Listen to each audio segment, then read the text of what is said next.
supuesto, por supuesto. Esta noche he conocido gente increíble de muchos países, gente que viaja. Impresionante, impresionante. Claro que me voy a comprar la mansión, ¿cómo no? La estoy acariciando. La estoy acariciando. Pues la verdad es que me encantaría, porque Miami es una de las zonas del mundo que no conozco, pero después de haber interactuado con la cantidad de autónomos que hay aquí, de lo que sí que estoy convencido es que gracias a Transmediterránea podremos ir no solamente a comprarnos una casa en Ibiza, que es una de las islas que no tiene nada que envidiar a Miami, sino dentro de Baleares. Sí, porque mis contactos son muy buenos y entonces la mansión de Miami está ahí, ya está a punto de caer ya.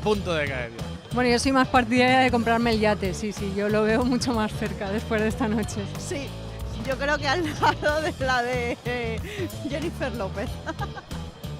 Yo me quedo con el yate de Alejandro Sanz, creo. A mí me gusta más la costa oeste, creo que me voy a ir a Los Ángeles. Prefiero en Japón, ¿puedes ir en Japón? Yo tengo una mansión en Miami.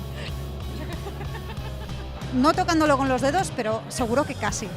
Bueno, en Miami me para muy lejos de mi ámbito de aplicación de la empresa, pero bueno, la verdad que he conocido mucha gente interesante y bueno, puede ser que tenga buenos contactos y pueda hacer buenos negocios aquí esta noche.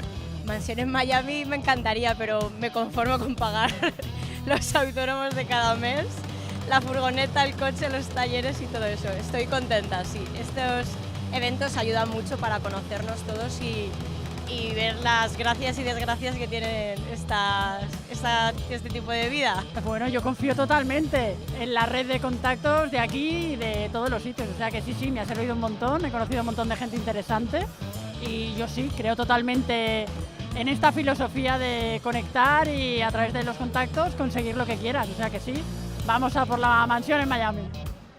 Yo sí. A ver, yo en Miami igual no, pero... A mí Miami no me va. Yo en la Plaza Garovas, tía, que... Algo en Londres. También.